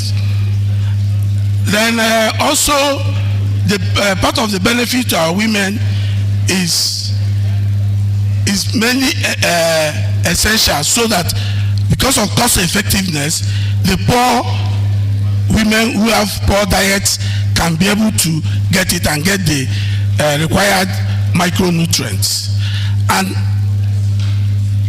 from 2020, WHO, UNICEF, and Federal Ministry of Health and Social Welfare have adopted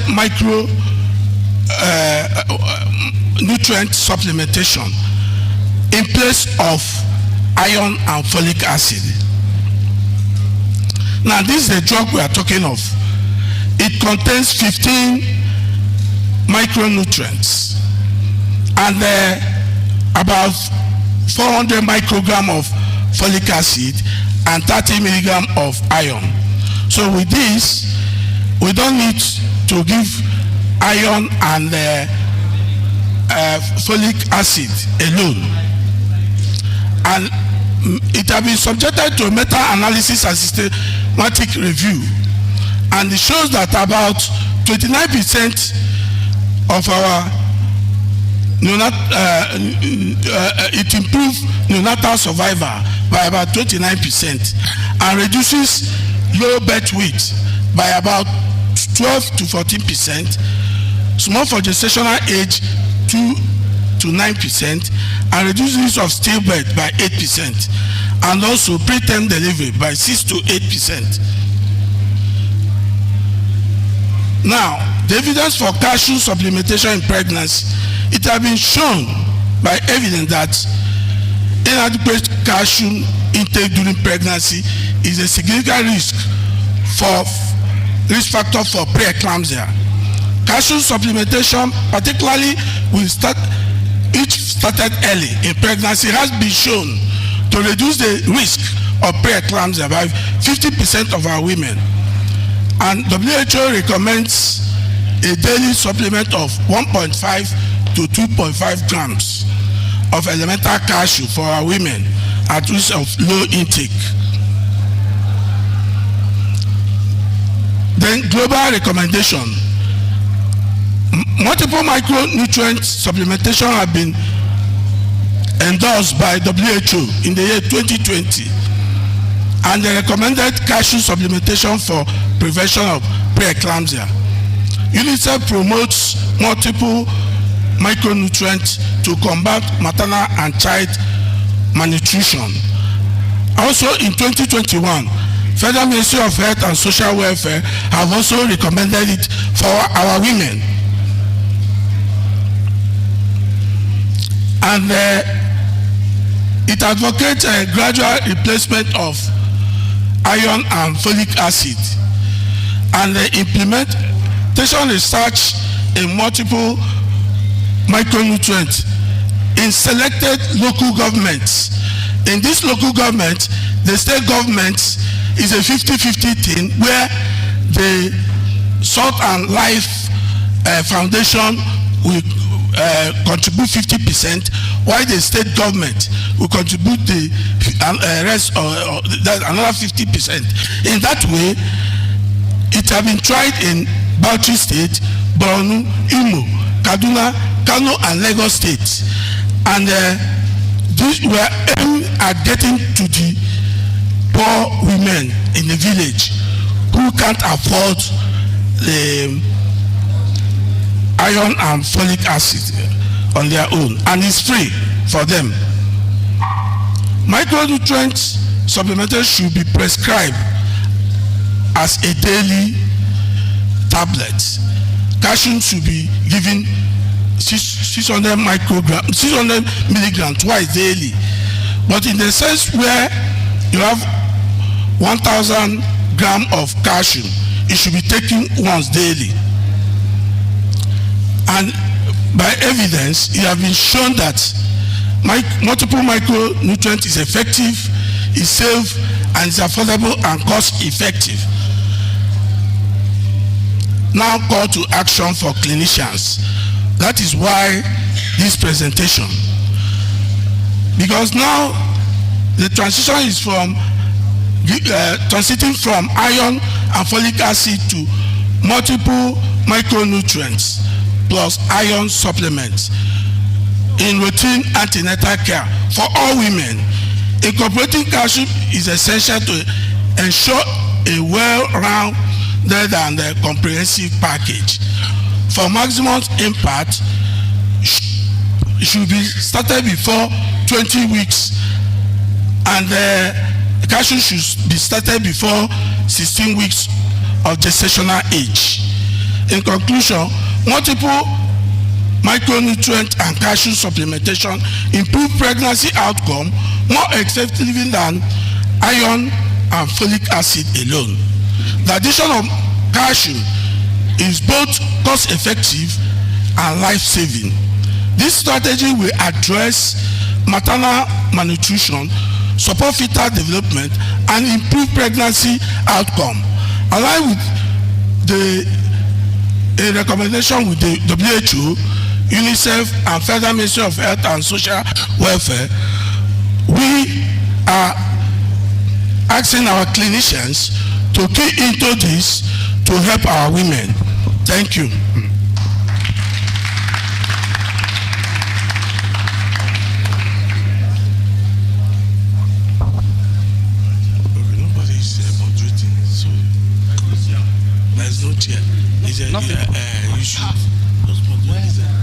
All right, ladies and gentlemen, this has been the presentation on behalf of Professor Babagana Bako, delivered equally by an eminent scholar, Professor Uche Ume, a professor of obstetrics and gynecologist.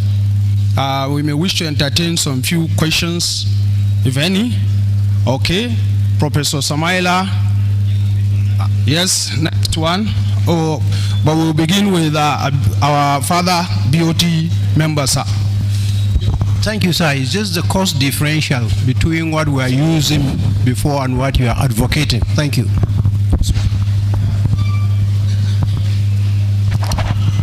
So the difference in this is iron and folic acid, they are cheap drugs. But in this, the target is for them to get it free. In alliance with the state government to make the drug free for our pregnant women. So the difference is not in the cost, is in this one is free, while this one they have to purchase. And some of them cannot be able to afford to buy the folic acid and the iron during pregnancy. And you know, we have that is why the advocacy is now going. That's why Nigerian Medical Association is involved in this. And I've said about 6 states have keyed in. Bauchi, Imo, Kaduna, and some other states.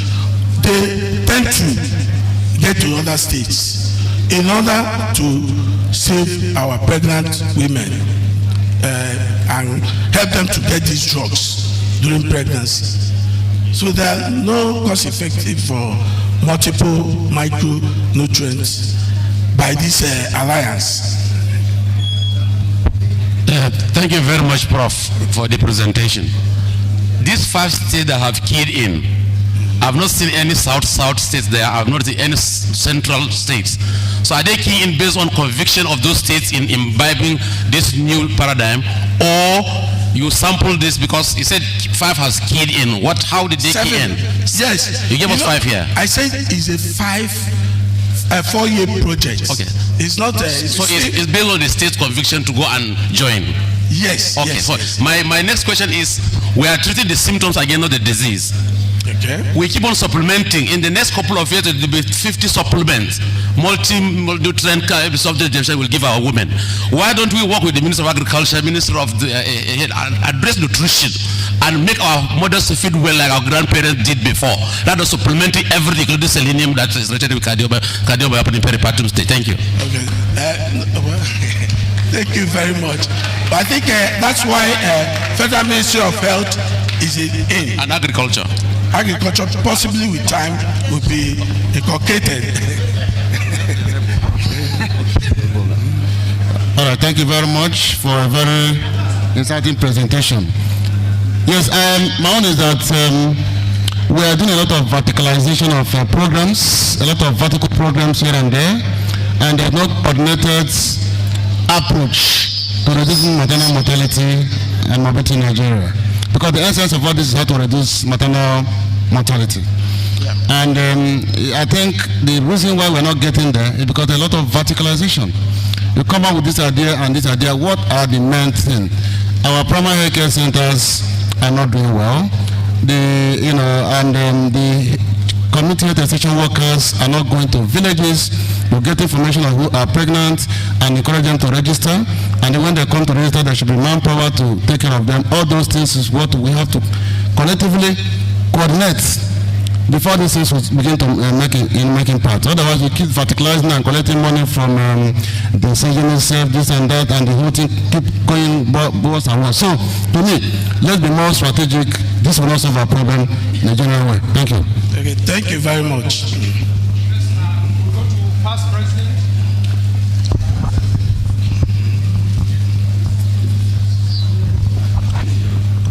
Sir, thank you very much for the presentation. Something caught my attention. You know, in this country, we know that the neonatal mortality rate is one of the worst in the world. In fact, at our last NISA meeting in Ebonyi State, very close to this place, we're discussing that and we're thinking of, we're thinking that we should now probably look outside the box for whatever it is that will take us where we want to get to. And I saw in your presentation that this supplement, in addition to this, what we have been doing for calcium alone, will reduce neonatal mortality rate by 29%. So I was wondering, how did that come about? If the magic one is to just add calcium to the supplement of mothers who are pregnant, and then we get our neonatal mortality dropped to what we wanted to get to. You didn't get it well. Okay, maybe I didn't understand. Yes. Just clarification, please. Yes. The supplement is for pregnant women during pregnancy and during postnatal period. And those who takes it during pregnancy and during breastfeeding, it will help to increase their nutritional in breastfeeding their baby. That is what we captured. Not that, and by so doing, you know, a child that have been breastfed for exclusively for 6 months will be healthier than those ones that, of course, you know about that. So that's where the whatever is going to. Not that if you take cashews and the supplement, it will reduce neonatal mortality. It's by exclusive breastfeeding by a healthy woman. So we are giving it only to pregnant women and doing postnatal care.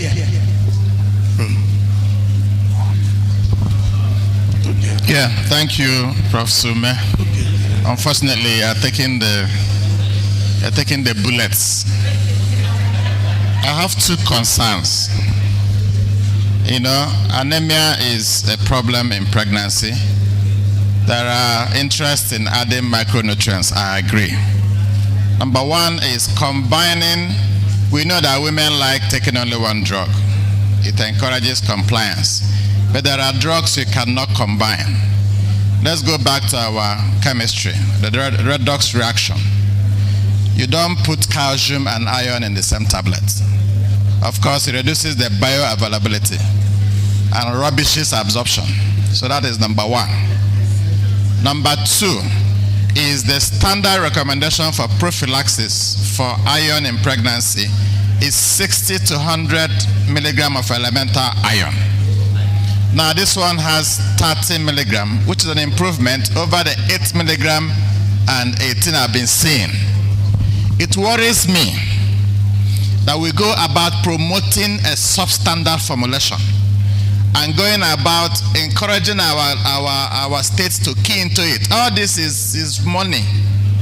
But someone has to protect the women.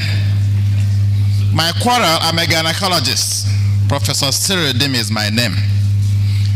These drug agents, they always avoid me because I tell them the truth. Recommendation is 60 to 100. Why not beef up this thing to 60?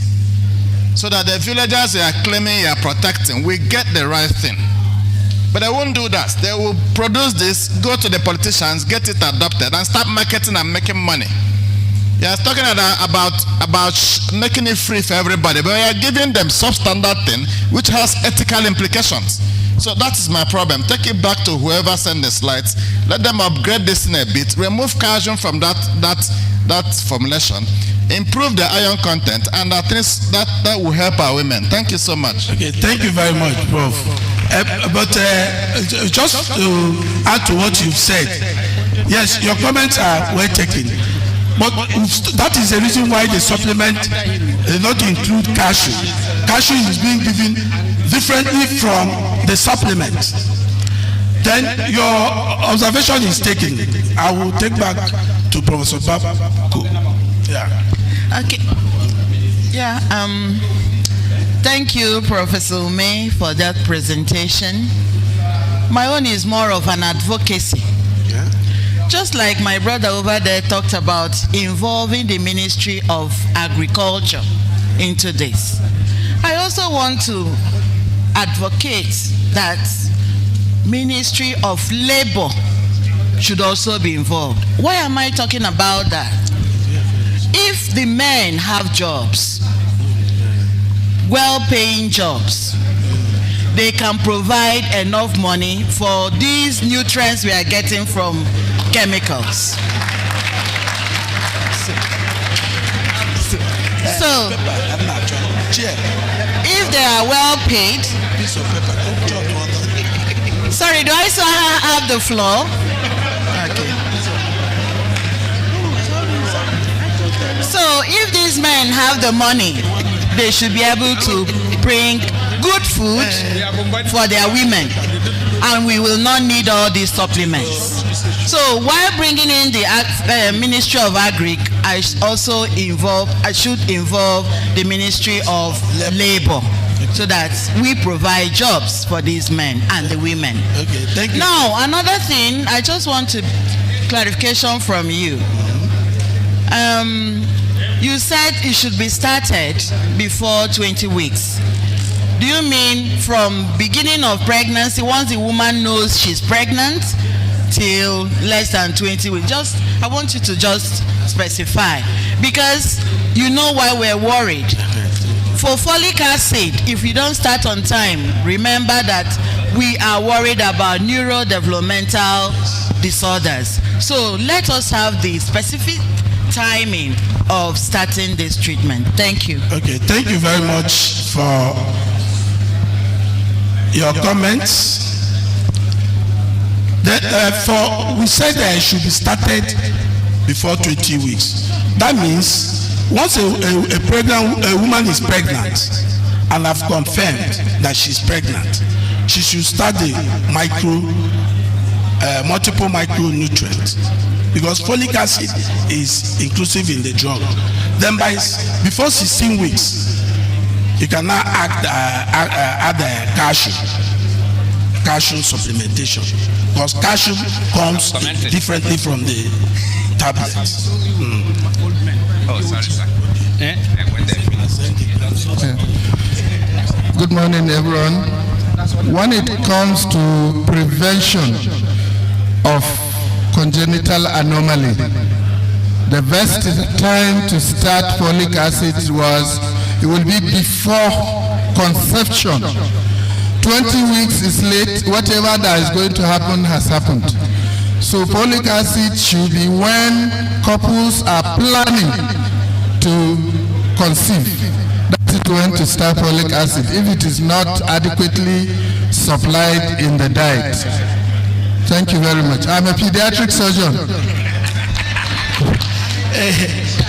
I think We take President as a comment rather, and you can discuss further by the side. Okay, we have thank you, my directive. We must come to an end of this session and make some few announcements, because if you look at the program of events, we are supposed to have taken our breakfast, and we are supposed to have commenced the opening ceremony. So, ladies and gentlemen, there is some slight shift in the program because of this little delay. We would commence immediately serving the breakfast and reconvene here by 20 minutes, or let's say quarter to noon, so that we begin and commence the opening ceremony. Thank you very much, everyone. A round of applause to everyone, and exercise your musculoskeletal system. Thank you.